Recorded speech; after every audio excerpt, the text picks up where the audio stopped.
Maskata kanaka, salibonani, linjani, dumela, bon dia, bonjour. Fantastic afternoon it is. The third day and final day of Sanganai Hlanganani 2021, broadcasting live from the Meikles Hotel right here in the Sunshine City, Harare, the capital of Zimbabwe. A warm welcome to those of you who are joining us virtually. My name is Hazel Zisani, and it is an absolute pleasure to be here with you this afternoon. What have you missed so far?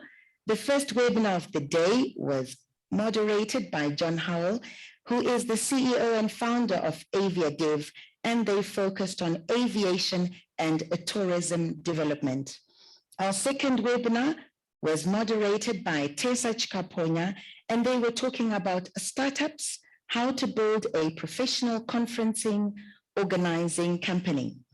So what are we into now? Maybe before I introduce the next destination presenter, let me thank our sponsors who have made this possible. Cut Hotels, Africa Albida Tourism, thank you very much for sponsoring us. Bande Mutande, Meikles Hotel, Montclair Hotel and Casino, Cresta Group of Hotels, Rainbow Tourism, African Sun Hotels, and Regency Hotels. So we're crossing over now to Victoria Falls, where we have Farai Chimba, who's waiting to give us the destination presentation. But before I cross over to Farai, let me give you a brief background on him. Farai is a hotelier with over 20 years experience at Zimbabwe's premier hotels. Voted Young Hotelier of the Year, this was in the year 2013 by the Hospitality Association of Zimbabwe. He is a former president of the Rotary Club of Victoria Falls, and he is the current vice president of the Hospitality Association of Zimbabwe. Farai is also the general manager of Zimbabwe's premium oldest hotel, Victoria Falls. A passionate hotelier and tourism person who has seen under his guidance multiple awards in the industry, both locally and internationally. Farai serves on the Peace Fellowship Committee for Rotary District 9210 and Revenue Committee for Africa's Eden Association. Farai, blow us away with Victoria Falls. Thank you so much, Hazel. It's an absolute pleasure to be talking about the destination Victoria Falls. And to share our experiences here and what a wonderful product we have. I'll go straight into my presentation, but I want to take this opportunity to just allow people to soak into the very beauty of one of the 7 wonders of the world, which is the Victoria Falls. If you haven't visited yet, this is the right time to make that plan and come and visit us, and also be part and parcel of our experiences in Zimbabwe. Basil, can you see my screen? Not yet, I cannot see the screen. Okay, let me just go there. Let me just try and put that up. Let's go there.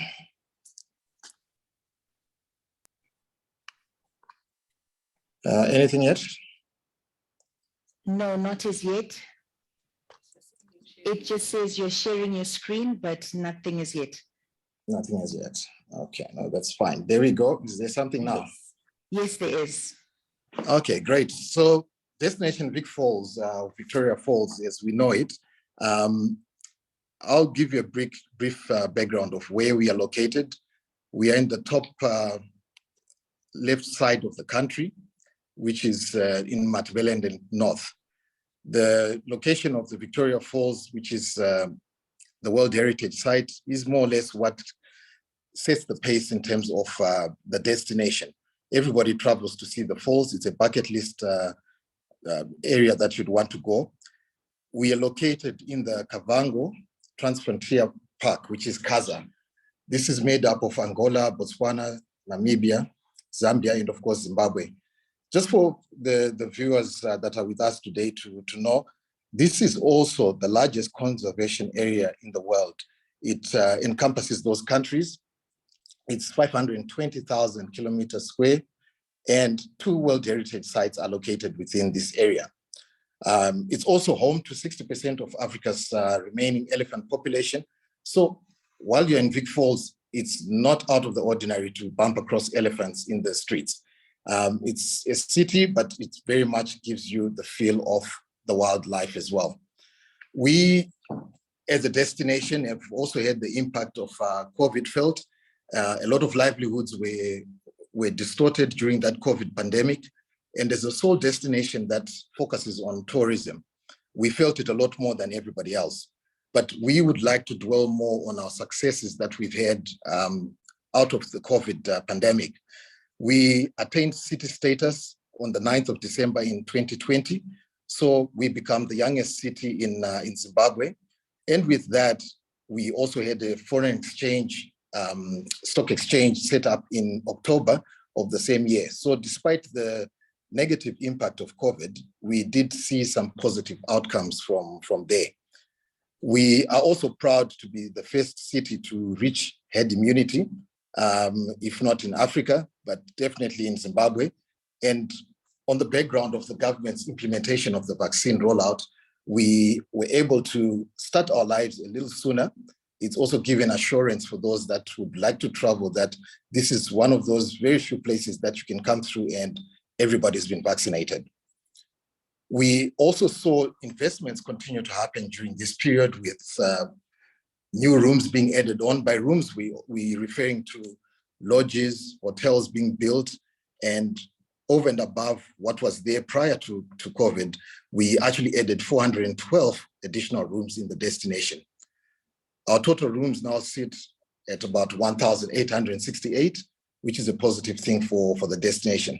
We did not sit on our laurels, and Vic Falls is a city that continues to buzz, and people are always being innovative and looking at ways on how we can improve our tourism product.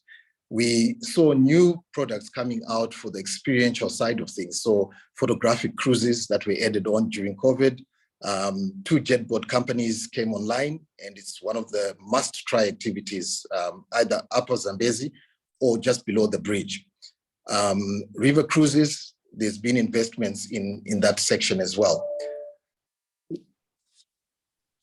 How do we get to Victoria Falls? I think as a destination, we are truly blessed in being able to be the heartbeat of Southern Africa.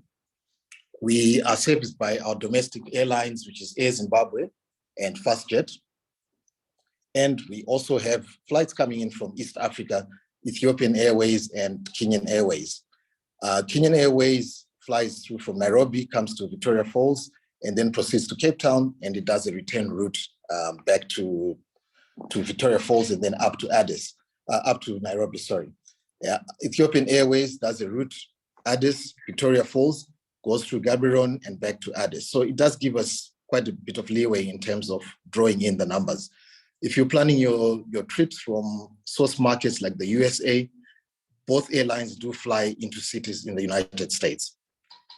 Southern Africa has always been the key hub through South Africa in terms of flights.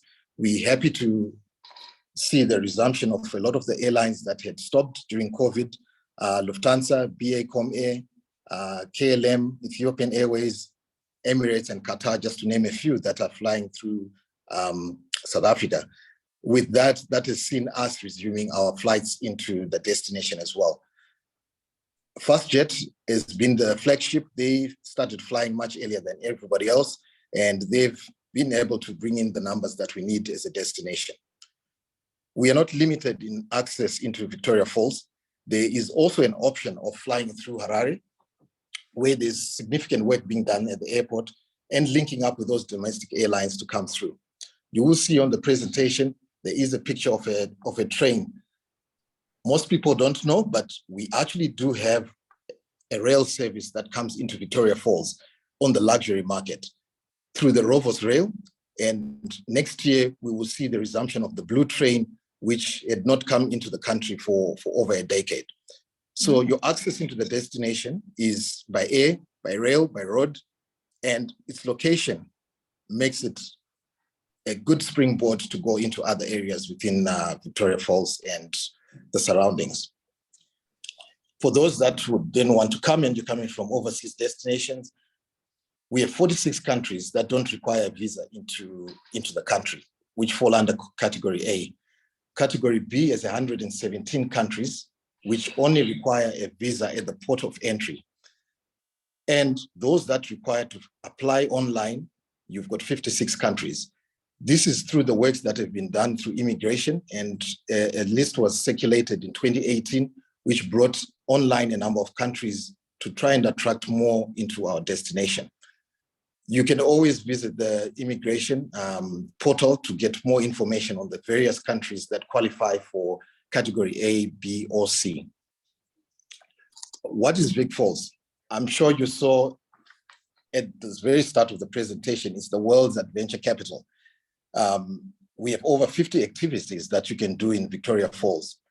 The key ones, everybody knows the rafting, everybody knows the bungee jumping, but within that same locality, just by the bridge, you can do the gorge swing, you've got the zip line, you've got a canopy tour where you are linked up to various stages along the gorges of the Batoka, which you then get to experience a different view and also see some bird life that is resident in that area. We are never short of activities to do in Victoria Falls. I've got a list there which indicates some of the top activities that can be done. River boarding, the jet boats we spoke about earlier on. For those that just want to exercise and still get a feel of that precinct where the gorge is, you can also go hiking into the gorges. Victoria Falls also hosts major events, which are part and parcel of the adrenaline and sports tourism. So annually, there's a Zambezi Cycle Challenge, which is held, and this goes along the gorges and out towards Kazungula. We have the Econet Victoria Falls Marathon, which is a big event, which all hope will resume next year, which draws in over 20 different nationalities coming in to experience running in the Victoria Falls.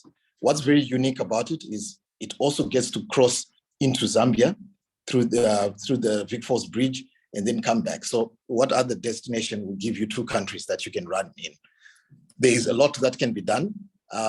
When you break down our activities, we also look at the safari and nature aspects of things. As mentioned earlier on, we are within a CASA, Transfrontier Conservation Area. We boast of 2 national parks which are located within Victoria Falls itself, and both are very diverse parks. Victoria Falls National Park, and then the Zambezi National Park, which is made up of 2 options. Either you go into the park where you see very scenic views of the river and wildlife as they go down to take a sip at the river, or the Chamabondo Flay, which is also home to wildebeest. Yes, we do have wildebeest here in Zimbabwe and in Vic Falls. It's one of the raw and natural experiences that you can go through. A wide array of safari activities also come into play. You've got an option of the Stanley and Livingston Reserve. This is a private nature sanctuary and also home to the rhino. So those that want to see the big 5, it's never complete until you also go and see the rhino at Stanley Livingston. Other activities include your elephant interaction. You can paint elephants as they walk around, and this is through an elephant art experience. Those that love fishing, you do find tiger fish along the river. Canoeing, the very famous sunset cruise, is part and parcel of the activities. I'd just like to unpack that, when you stay in Victoria Falls or when you come to visit Victoria Falls, quite often we come in for a day or 2. But with just the few activities I've mentioned already, you can literally stay here and never leave. That's what all of us have done eventually. And we haven't finished all the activities over a 10-year period. So you are able to come through and experience just on the river, doing cruises, breakfast cruise. You can have a photographic early morning cruise for bird watchers. You can go for a mid-afternoon cruise. You can also conference on the river. There are boats that will offer that facility. Then we move over to the very famous sunset cruise, where you will get to see the sun setting over the Zambezi on the western side. This can be also capped off by enjoying what they call a dinner cruise. So in just one locality, we spoke of near the bridge, near the gorges, with over 6 activities in that area. We also moved to the river upstream. There is also a variety of options that you can take up in terms of activities. Nothing is complete without experiencing the culture of any destination that you go to. And cultural tourism has taken a big center stage. Our people are one of the biggest exports in terms of their hospitality and their warmth. And there is no better way to experience that by taking guided tours of the communities where they stay. You can actually visit the homesteads and book and have a meal with the communities. There are cultural villages that are quite close to the town, where you can go and see how they live in their communal areas. We also have, over and above that, an option to go into the communities and still do quad biking, going through the various communities that stay there.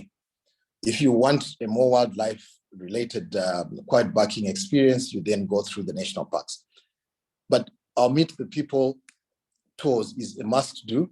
And even if you're a local tourist coming into Victoria Falls, there are certain aspects of our culture that you don't find in the cities, which for your young kids, even in adults, they are able to relive and experience what we've got as a people and as a nation. Victoria Falls, having been designated a city, we believe has got a lot of opportunities that will be coming up in terms of investments. The diversity of the product also lends itself to give opportunities to new players to come in and enter into tourism and be able to give a much wider array of activities that are there. Access through your airlines also gives anyone who's packaging Zimbabwe an opportunity to really expand more than just Victoria Falls, but be able to fly in through Harare, experience Harare, and then visit the adrenaline capital at the end of your trip. Hazel, I'm looking forward to a lot of questions about Victoria Falls, because it can go on for 2 hours. There's so much to talk about, but I hope we've done justice with just a snippet preview into the destination, which you all love, and I am sure you're all waiting to come to. Thank you very much. Thank you very much, Farai. That was a super presentation of Victoria Falls. I have a few questions. Yes, the first one is, there are a lot of animals that roam around the town of Victoria Falls, or the city rather, especially at one of the leading hotels. What advice can you give to tourists when they encounter these animals? No, one of the things that we live by, which is promoted by Parks theme, is we live in harmony with nature. Wild animals are wild, and you need to respect the space that they are in. When you do see them, it's always good to keep a safe distance. It's always good to respect, especially when they have the young. That is when, I'll give you an example. Even if you have chickens at home and they've just had chicks, the mother hen is very protected. So it's quite important that we respect the space and live in harmony with them. But that's one of the key features of being within a national park and be a city, in that you will interact with the animals on a day-to-day basis. All right, thank you very much, Farai. Another question here is, the pricing of the products in Victoria Falls are very high as compared to other tourism destinations in Zimbabwe. Is this true, Farai? And have you tried to reduce the prices, or maybe find a way where you can meet each other halfway? Yes, Hazel, that one is very true. The pricing does tend to be much higher in Victoria Falls. Part and parcel of that is also where it's located and not being a net producer for a lot of inputs that go into the products. By the time you have transport costs added on, tourism generally builds up a cost and then passes on to the user. So you do find that the pricing tends to be a bit higher, One of the positives, Hazel, that I will touch on is that a supply and demand aspect always comes into play. So when you travel through to Victoria Falls in the peak months, it's generally going to be a lot more expensive than if you pick out months that are a bit quieter. What players have been able to do is to now create packages, and I'm glad to say that most have actually discounted in those shoulder months where it's not busy by as much as 50 to 60% on packages that are sold locally. We definitely have to then put a lot more work in attracting the domestic market when the international market is not traveling. But it's a factor of supply and demand, and also the value chain in terms of the inputs that go into the products that Victoria Falls then sells. Thank you, Farai. Very well put there. I have one more question here. Which activities would you recommend for the middle-aged? And this is a couple that wants to know, how many activities would you recommend that they undertake when they come to Victoria Falls? They say they'll be staying here for about 4 days. Are they on honeymoon, Hazel? No, that they didn't say. No, that's fine. Hazel, I think there's particular activities which I given must be done.